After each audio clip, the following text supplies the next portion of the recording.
Okay, here we go. Hi everybody. My name is Kevin Hogan. I'm Content Director for Tech and Learning, and welcome to another one of our session sneak peeks for ISTE 2016. We've been doing a series of these where we got together a bunch of our advisors and other educators that help us throughout the year with our Tech and Learning live events, with writing for the magazine and writing for our blogs at techlearning.com. And wanted them to help promote their own sessions at the show as you folks get together and get ready to put together your agenda to kind of pick their brains to see what they're intending to do during their sessions. So with that, Karen, I'll pass it over to you to introduce you and your colleague. Hi there. So I'm Karen Blumberg, and I'm a middle school technologist at the school at Columbia University. And I've been here for 10 years helping the faculty and the students integrate tech into their program. And I work with teachers, and we develop projects together, and then we make sure that kids are using technology academically, creatively, and responsibly in every capacity. I am transitioning to the Brearley School next year. Well, I'll be the K-12 technology coordinator, helping K-12 faculty with their professional development and tech integration. I am Emily Sticco. I'm a music teacher here at the school at Columbia, and I teach 2nd grade through 8th grade music and band for 5th through 8th graders. How long have you been here? This is my 5th year here. My first time collaborating with Karen on a large-scale project. Okay, great. Well then, perfect segue into maybe give us a brief description about your session. So what are you folks going to be talking about?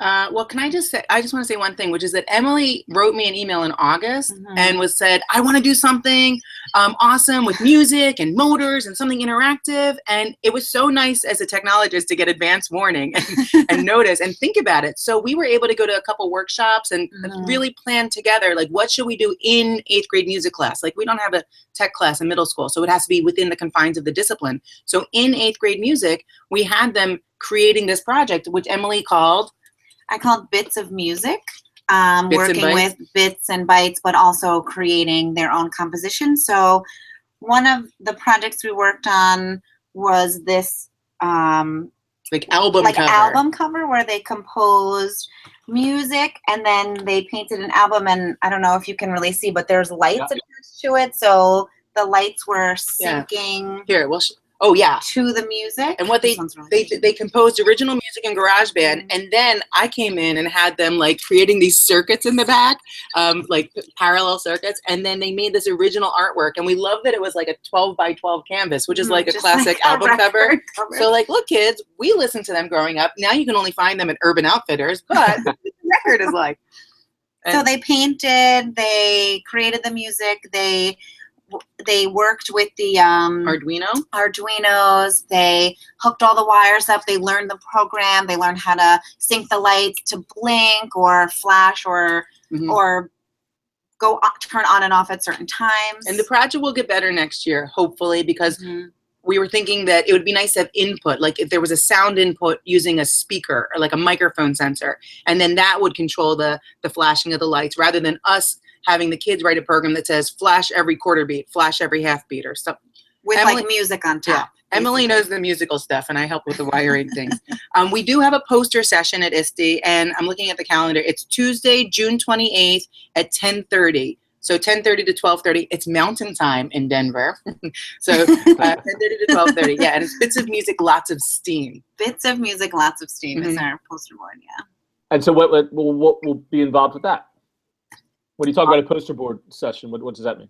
I think we're going to bring a bunch of these canvas album covers, and we're going to hopefully have them lighted up and just talk to people about how we came up with the project idea and how we learned together. And Emily, as the teacher in the classroom, can do this stuff as well as the students in the classroom, which is part of my passion, is elevating the teacher's understanding of the technology and the integration. So I'm not just teaching kids how to do things.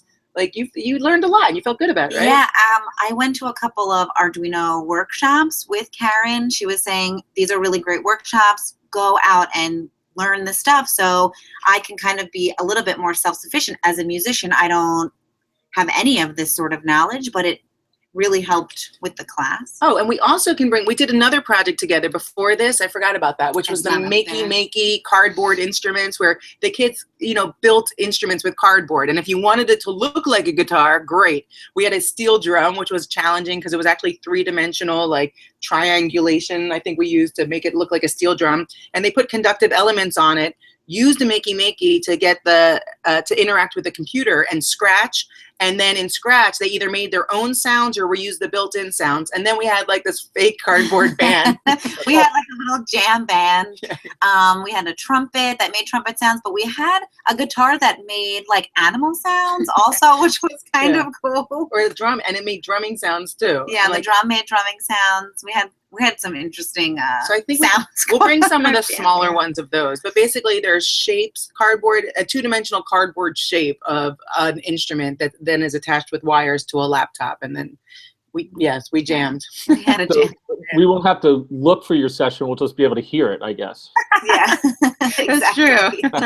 I love the poster sessions. Like, I've had regular sessions in the lectures, and they're a lot of pressure, because then if you have an audience for 60 minutes who are expecting to be amazed by everything you're presenting to them, I mean, it's doable and it's possible, and ISTE is full of great sessions.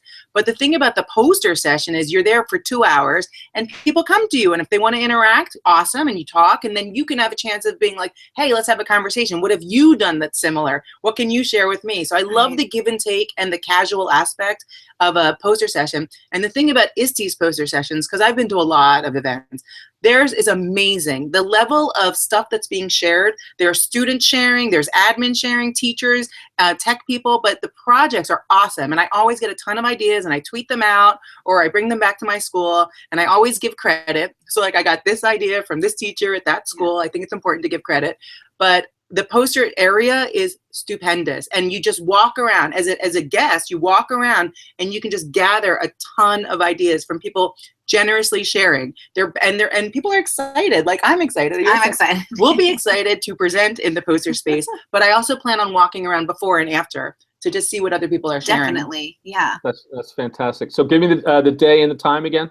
I believe it's, I'm hoping, since it's in my calendar, it's June 28th at 10:30 a.m., which gives us time to get there. Yeah. Like, I don't know, Denver. And acclimate Yeah, to the, exactly. Mile High. Mile High. Well, listen, guys, thanks very much. This was really interested, and now you've got me all jazzed to get out there to Denver. So look forward to seeing you in a couple of weeks. Thank you. All right, thanks, Kevin. All right, bye-bye. Bye.